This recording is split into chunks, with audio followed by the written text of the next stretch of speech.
There comes a time in a woman's life when silence begins to speak louder than any argument, when tears dry not because the pain is gone, but because the soul has decided to rise above it. Protecting yourself from a narcissistic husband is not about fighting fire with fire, nor is it about shrinking into the shadows to survive another storm. It is about awakening to your sacred worth, recognizing that peace is not something he can give or take, and learning that your boundaries are not walls of fear, but shields of self-respect. For too long, you may have lived in confusion, walking on eggshells, wondering how love turned into a battlefield of blame and control. Every manipulation, every twist of words, every cold withdrawal was meant to make you doubt your own truth. But your spirit was never meant to live in a cage. Protection begins when you see through the illusion, when you stop trying to change what refuses to change, and when you turn your energy inward to heal what was wounded within you. You are not here to be broken again. You are here to rebuild, wiser, clearer, and grounded in divine strength. What once felt like destruction is now becoming your awakening. The same mind that once feared losing him will soon marvel at how deeply you have found yourself. There is a sacred power in silence, a kind of strength that no storm can steal. When a narcissistic husband tries to provoke you, he is not seeking truth, he is seeking reaction. He feeds on the energy of your pain, your defense, your confusion. Every raised voice, every emotional outburst, every attempt to explain yourself becomes his proof that he still holds power over your peace. But when you choose to remain calm, when you breathe instead of break, when you respond with quiet clarity instead of chaos, the very ground beneath his manipulation begins to crumble. Silent strength is not weakness, it is mastery. It is the moment you stop letting his words dictate your emotions. It is the awareness that his attacks are not about you, they are reflections of his own emptiness. He needs you to mirror his turmoil, to feel small so he can feel superior. But your calmness, your refusal to enter his emotional game, exposes the truth. He has lost control over the one thing he depended on most, your reaction. This is the turning point where your peace becomes your greatest weapon each time he tries to provoke you. Remember that you are not responsible for managing his emotions or soothing his insecurity. You are responsible only for your energy, your focus, your healing. The calm you carry is not just for survival, it is for transformation. It is you choosing not to let temporary chaos steal your eternal peace. It is the moment you realize that serenity is not something that can be taken away, it is something you cultivate, breath by breath. Choice by choice you may feel the sting of his words, the pull of old patterns, the urge to defend yourself. But in that very moment, you are being invited to practice the divine art of detachment, to observe without absorbing, to understand without reacting, to know without needing to prove. This is where healing begins, not in changing him, but in mastering the space between what he says and how you respond. That sacred pause is your liberation. Your calmness confuses him because it shows that his power no longer works. When you stop explaining yourself, when you stop chasing understanding from someone committed to misunderstanding you, you reclaim your inner authority. The silence that once felt suffocating now becomes your protection. Every trigger that once caused pain now becomes proof of your progress. You are no longer at the mercy of his moods. You are rooted, anchored, and guided by something higher than his approval, your peace. It takes courage to stay still in the face of provocation. It takes maturity to recognize that you can walk away without explaining, disengage without guilt, and guard your energy without apology. This is not coldness, this is wisdom. This is the understanding that your emotional world is sacred ground, not a playground for manipulation. By staying calm, you teach yourself that peace is not dependent on anyone's behavior, it is born within you. Sustained by your alignment with truth, the narcissist will sense that change. He may increase his efforts to break your calm, to pull you back into the old dance of reaction and regret. But he cannot reach what you have placed under divine protection. Each quiet moment you choose over chaos is an act of healing. Each time you refuse to explain your worth to someone blind to it, you affirm your freedom. Each time you choose peace, you dismantle his illusion of control. This journey will not be easy. There will be days when silence feels unbearable, when calm feels impossible. But with time, you will realize that what once triggered pain now meets only stillness. That is growth. That is healing. That is your spirit learning to see beyond his words and into the truth that you were never broken. Only buried under the noise of manipulation, your silence is not surrender. It is strategy. It is how you reclaim your space, your clarity, your future. The calm within you becomes a mirror, reflecting his chaos back to him, forcing him to face the emptiness he has long denied. And as you rise above, as you continue to choose peace over provocation, your energy begins to shift. You are no longer reacting to darkness, you are radiating light. The one who once had the power to wound, you will no longer recognize the woman who stands before him calm, grounded, unshakable. He will test your silence, question your peace, even accuse you of coldness. But you will know the truth. You have learned the sacred art of staying centered when the world around you spins. You have learned that silence is not the absence of power. It is the evidence of it, and in that stillness you will find yourself again stronger, softer, and free. You will see that the calm you once had to fight for now lives naturally within you. That every trigger he used to control you has now become a teacher, shaping your strength. That the storms that once broke you have now taught you how to stand. And in that quiet victory, you will finally understand that your peace was never his to take, it was always yours to protect. There comes a time in every soul's journey when you realize that the greatest battlefield is not outside you, but within you. It is not your circumstances that drain your peace. It is what you allow to live rent-free in your mind. When you have walked through manipulation, deception, and emotional warfare, your mind becomes both the wound and the weapon. The narcissistic partner knows this. He knows that once he can enter your thoughts, he can control your emotions. And once he controls your emotions, he can rewrite your sense of self. That is why guarding your mind becomes not just an act of self-care, but an act of sacred preservation. To guard your mind means learning to notice what no longer deserves your focus.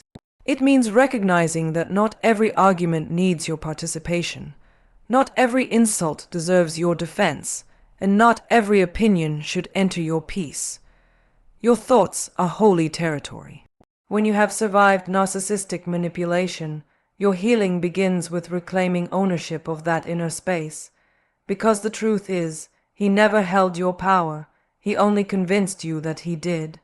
Once you begin to filter what you believe, what you internalize, what you replay in your head, you begin to weaken the grip of the past and strengthen the fortress of your spirit. Boundaries are not walls. They are doors with locks that you control. They do not shut the world out. They keep your peace in. Guarding your mind is about being intentional with your thoughts, your conversations, your media, your environment. The narcissist thrives on chaos and confusion. He uses them to distort your sense of truth. When you begin to practice stillness, to filter your inner dialogue, to choose what aligns with peace over what fuels fear, you take back control of the narrative. Your thoughts are your responsibility. And when your mind becomes disciplined, manipulation loses its power to invade. Many people misunderstand boundaries. They think setting them is about keeping others out, but true boundaries are about keeping your alignment intact. They remind you of who you are and what you will no longer accept. The narcissistic husband thrives when you second, guess yourself. He wants you to question your memory, your worth, your sanity. But when you guard your mind, you begin to separate what is truth from what is projection. You begin to see that his cruelty was never a reflection of your value, but of his emptiness. Every lie he told you about yourself begins to dissolve the moment you stop rehearsing it in your thoughts. Guarding your mind means refusing to entertain the what-ifs and the should-haves. It means cutting off the energy supply to the cycles of guilt and shame he used to keep you small. It means you begin to reprogram your inner world with truth. Truth that says you are enough, that you are whole, that your past pain has no authority over your future peace.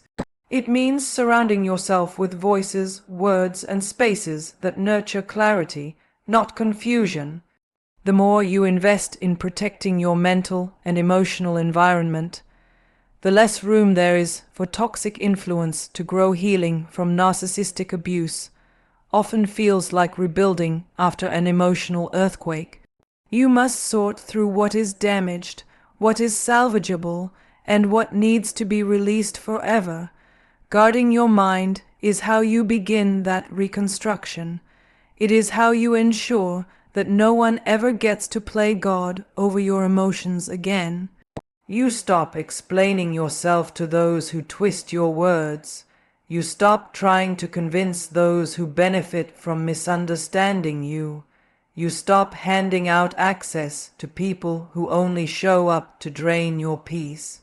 Your boundaries become sacred vows between you and your healing, and yes, there will be moments when you feel guilty for being protective of your peace.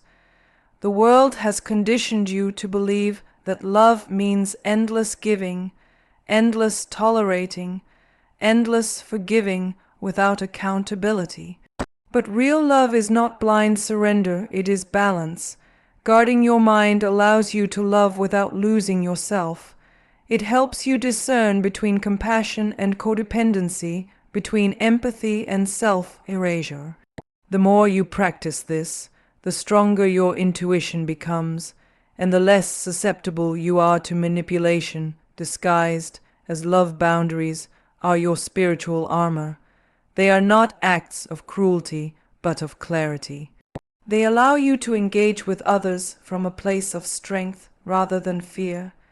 They remind you that your emotional energy is valuable, that not everyone should have access to it, and that not every relationship deserves a front row seat in your mind. The narcissist's greatest fear is losing influence over your thoughts, because once your mind is free, his control evaporates.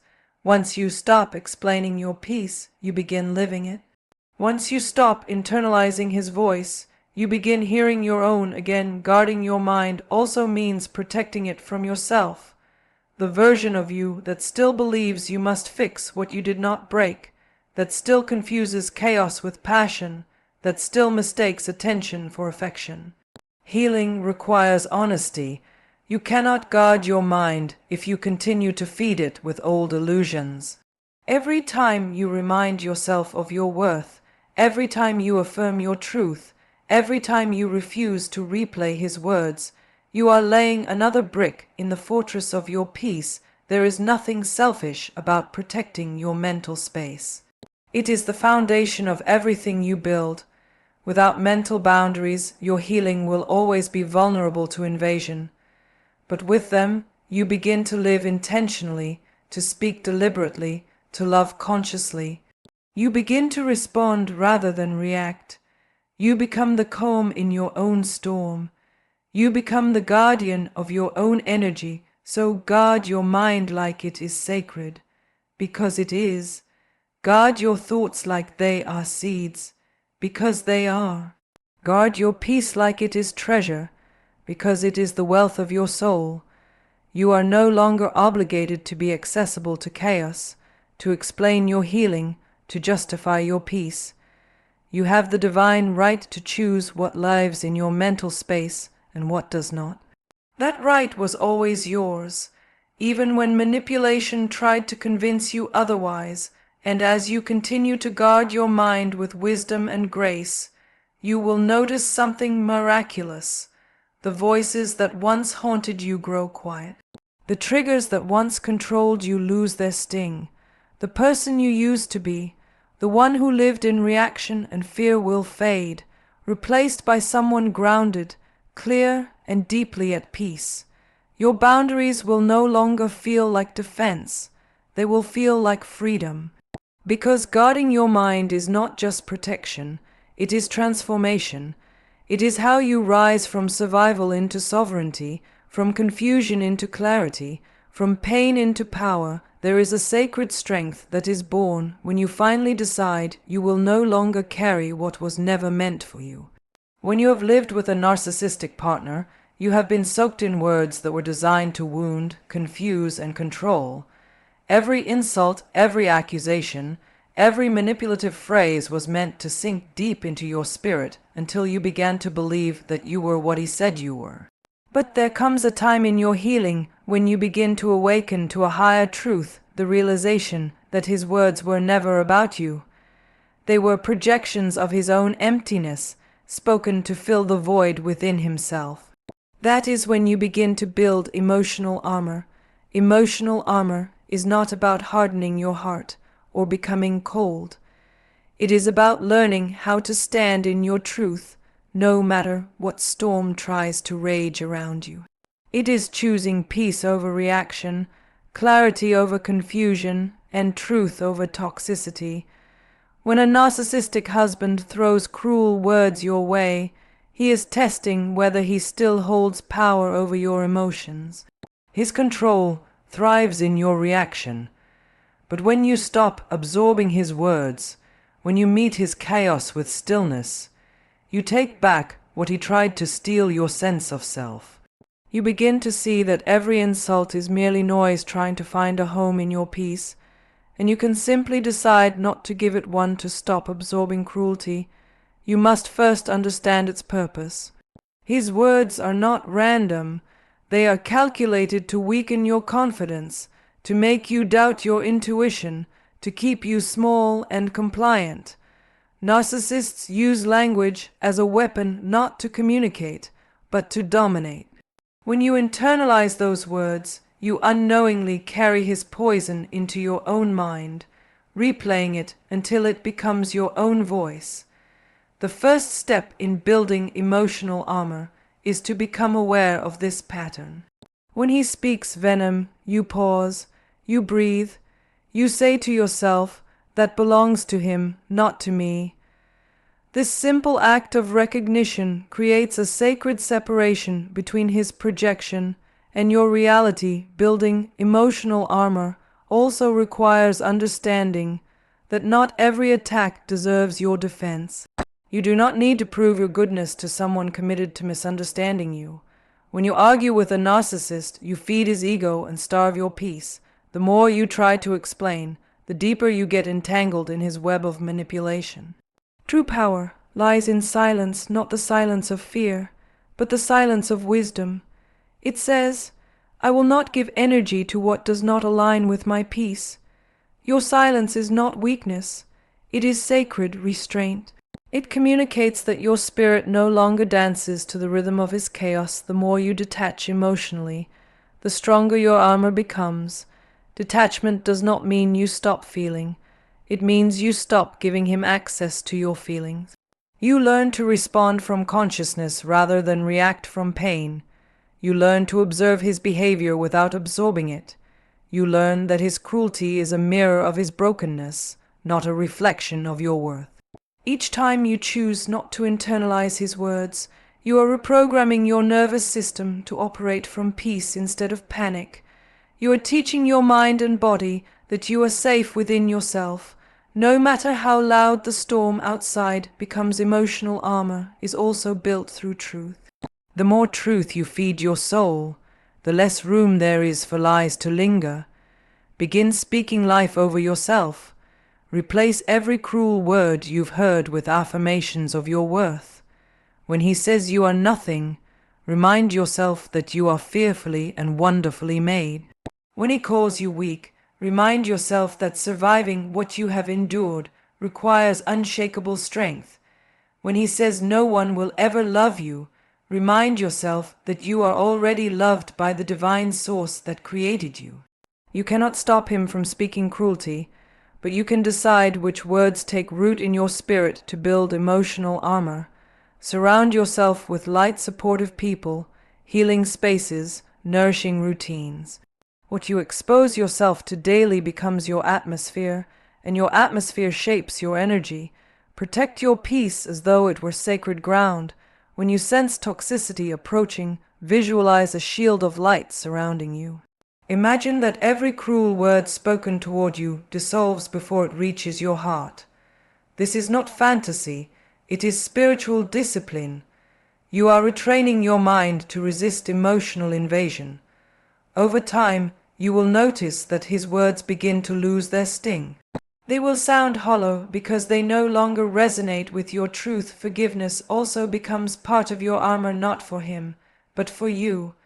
When you hold on to anger, you remain tied to his energy. Forgiveness cuts the cord. It says, you no longer have the power to live rent-free in my heart. Forgiveness does not mean you excuse the abuse. It means you release the grip it has on your soul. When you forgive, you reclaim your emotional space and fill it with peace.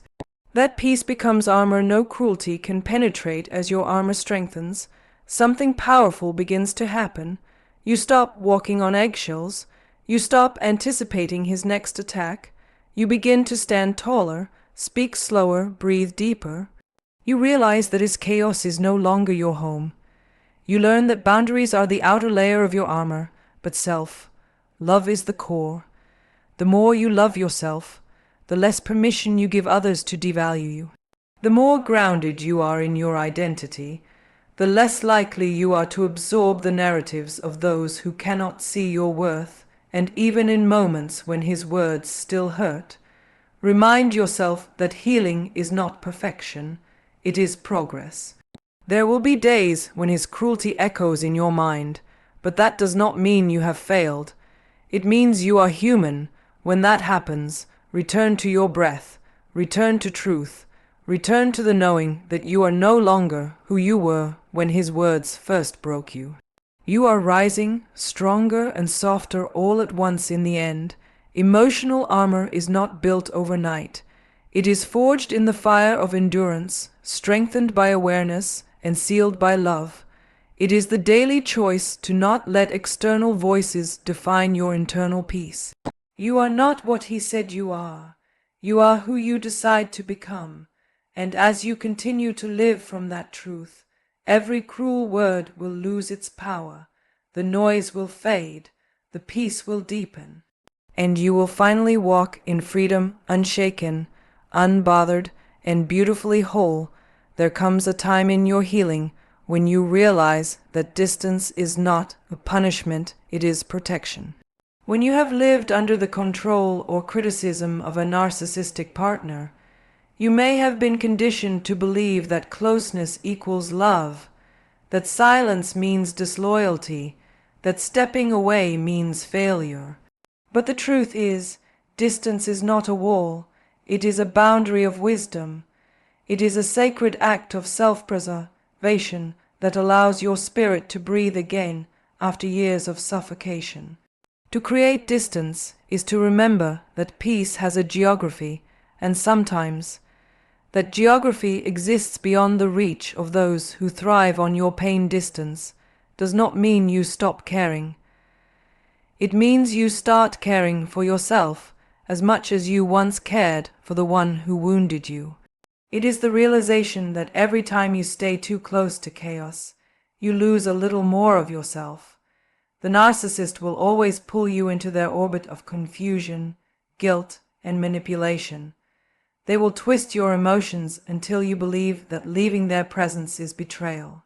But what you are truly betraying when you stay too long is your own spirit, The power of distance is that it gives you space to see clearly again, to remember who you were before their voice became louder than your own.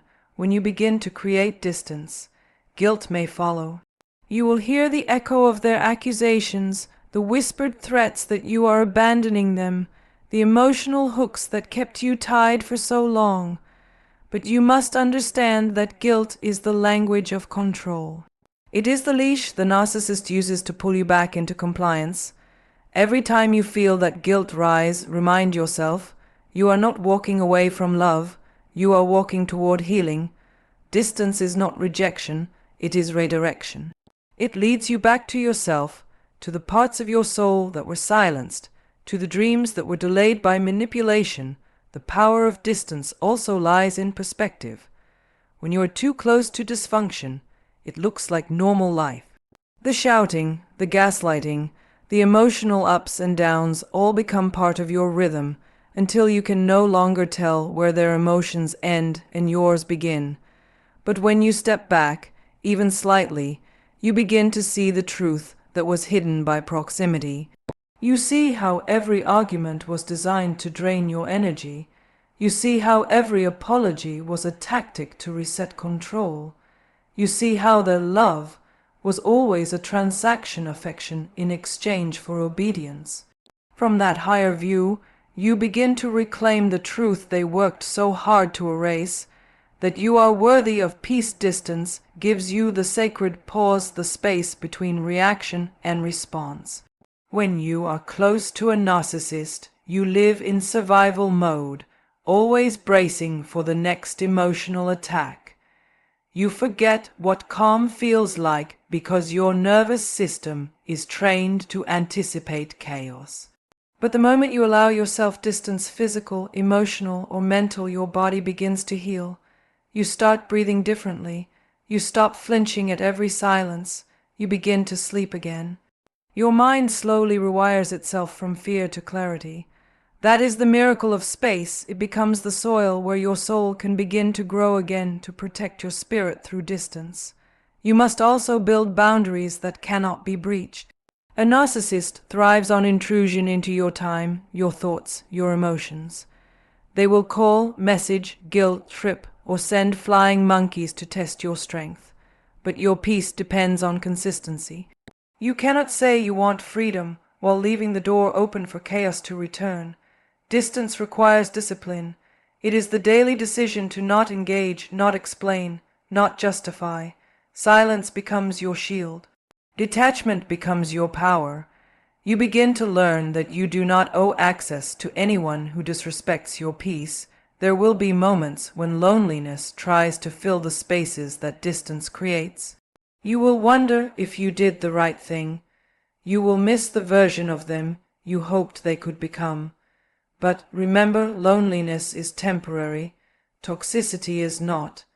The ache you feel in your solitude is not a sign that you are weak.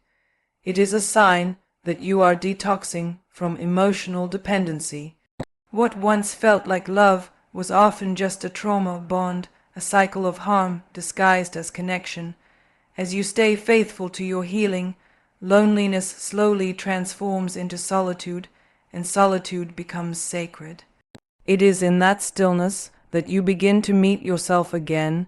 The power of distance also teaches forgiveness, not for their sake, but for yours. When you step back, you begin to see their cruelty as a reflection of their inner void. You realize that their need for control comes from deep insecurity, their arrogance from fear, their manipulation from emptiness. You stop taking their actions personally. Forgiveness in this context is not reconciliation, it is release. It says, "I will no longer let your brokenness define my peace." You free your spirit from carrying their burden, and in that freedom, you rise in creating distance. You also create clarity about what love truly is. You begin to see that love is not supposed to hurt, confuse, or make you question your worth. Real love honors your voice, celebrates your presence, and respects your boundaries. When you protect yourself from the narcissist's reach, you make room for love that feels safe, for relationships built on truth rather than illusion. Distance becomes the bridge between who you were in pain and who you are becoming in peace. Protecting your spirit without losing yourself means remembering that you are not defined by what you escaped, but by what you are becoming. You do not have to harden to survive. You can stay gentle and still be strong. You can forgive and still protect your space. You can love deeply and still walk away when love turns toxic. That is true strength, the ability to stay kind without staying captive, to stay open-hearted without staying exposed to harm. The power of distance is not about separation, it is about restoration.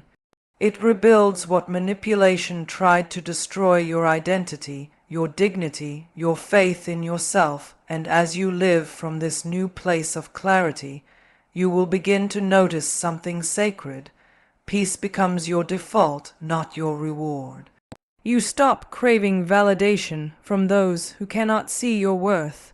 You stop chasing love that comes with conditions. You stop explaining your boundaries to people who benefit from crossing them. Distance teaches you that the love you were searching for outside has been within you all along. You no longer need someone else's approval to feel whole in the quiet that follows your withdrawal from chaos. You rediscover the voice that was buried under years of manipulation. It is the voice of your spirit, steady, wise, unbreakable. It reminds you that protecting yourself is not selfish, it is sacred. It tells you that you can still believe in love, still have compassion, still walk in grace, but now from a place of truth. Because the power of distance is not about building walls. It is about learning where your peace lies and refusing to leave it ever again.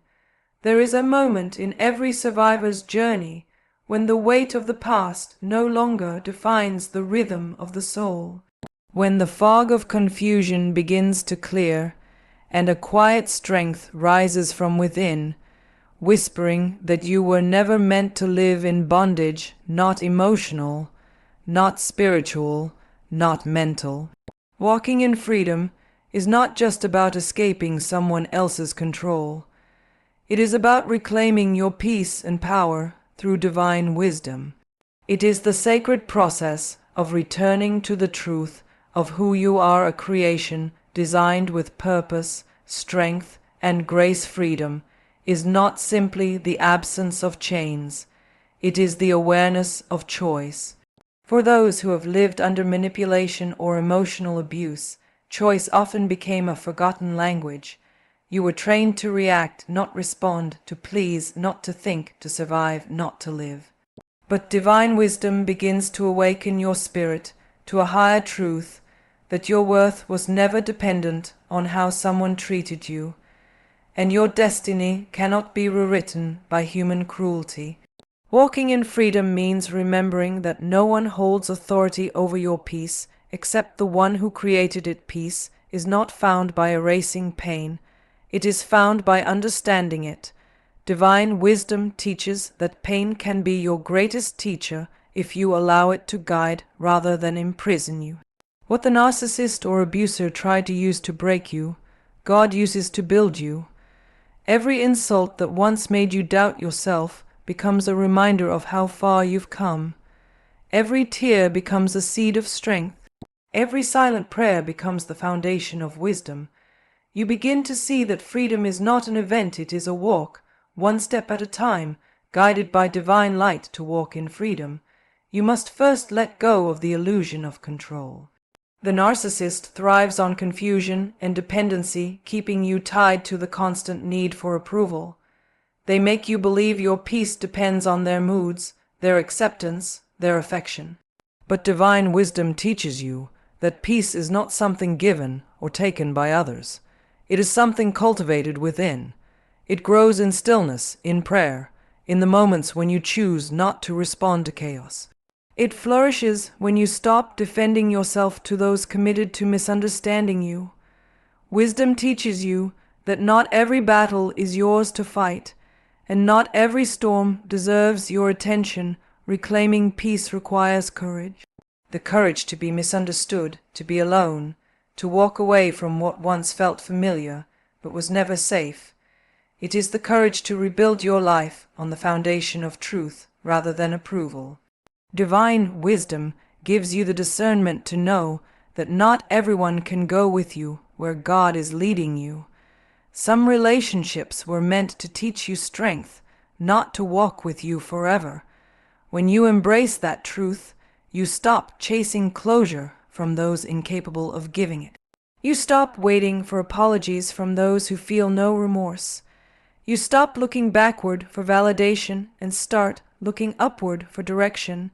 There is a power that comes when you begin to see yourself through divine eyes rather than distorted ones. The narcissist saw you as an extension of their ego, a mirror reflecting their need for superiority. But divine wisdom reveals that you are not a reflection of their brokenness. You are a vessel of light. You were chosen to rise, to heal, to inspire others through your testimony. Your freedom becomes a declaration that what was meant to destroy you only made you stronger. You begin to walk with quiet confidence, not because everything around you is perfect, but because you know the one within you is unshakable. Walking in freedom also means walking in forgiveness, not as a form of surrender, but as a form of release. Forgiveness is not letting someone off the hook. It is taking yourself off the hook of bitterness. It is saying, I will not allow what they did to poison my peace. Divine wisdom teaches you that holding on to resentment ties you to the very pain you are trying to escape. When you forgive, you untangle your soul from the grip of the past. You stop carrying what is no longer yours to bear. In that release, peace flows like a river, steady, deep, unstoppable. To walk in freedom is to walk in awareness. You begin to recognize the patterns that once trapped you, the manipulation, the guilt, the emotional bait, and you refuse to engage. You no longer explain your boundaries, you simply live them. You no longer chase validation, you rest in self-respect. Divine wisdom gives you the strength to be silent when provoked, to stay grounded when tested, and to remain compassionate without compromising your peace. You learn that sometimes the most powerful response is no reaction at all. That silence can speak louder than defense, and peace can be your loudest testimony in freedom. Your focus shifts from survival to purpose. You stop asking, "Why did this happen to me?" and begin to ask, "What is this preparing me for?" You begin to see that your pain carried a purpose far greater than the story of the one who caused it. Divine wisdom transforms your wounds into wisdom for others, your scars into maps for those still lost in their own confusion. You become a living example that healing is possible, that peace is attainable, and that power is not found in control, but in surrender. Walking in freedom means no longer negotiating your worth. You stop giving discounts to people who cannot afford your energy. You stop over-explaining your decisions to those who never listened with understanding. You begin to protect your peace as sacred, recognizing that what drains you delays your destiny. Wisdom teaches you to be selective about who has access to your heart and time. Your boundaries are no longer a reaction to pain. They become a reflection of your growth. You learn that saying no can be an act of love, love for yourself, love for peace, love for your future. Through divine wisdom, freedom becomes not just a state of being, but a way of living. You start each day grounded in truth, no longer defined by the voice of the past, but guided by the whispers of purpose. You walk lighter because you've released the weight of proving your worth. You speak softer because peace has replaced defense. You love deeper because you have learned to love from overflow, not from lack. You live with eyes lifted, heart anchored, and spirit free, and as you continue walking in freedom, you begin to realize that divine wisdom is not a lesson you learn once. It is a companion that walks with you daily. It reminds you that even when the world feels heavy, your soul is still light. That even when storms rise again, peace is not lost, it is hidden within, waiting to be remembered. Freedom is not found in the absence of pain, but in the presence of divine truth. It is walking each day knowing you are no longer who they said you were, but who you were always meant to be, whole, wise, and unshakably free. And so, as you stand now on the other side of what once broke you, divine wisdom begins to reveal what freedom truly feels like. It is no longer the desperate search for peace in another person's approval. It is the quiet confidence that comes from knowing your spirit is finally your own. You are no longer reacting to manipulation or walking on eggshells to keep the peace that was never real. You are grounded, anchored, and aware. You have learned to find calm in the storm, and even when life tests you again, you now recognize that peace is not a place, it is your posture.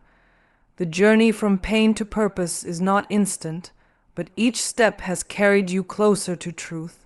You have reclaimed your power, not by force, but by wisdom. You have found that silence can heal, distance can protect, and surrender can strengthen. Walking in freedom means you no longer live for the version of love that broke you, you live for the love that rebuilds you. And in that truth, you rise restored, renewed, and radiant, walking in divine peace that no one can take away again.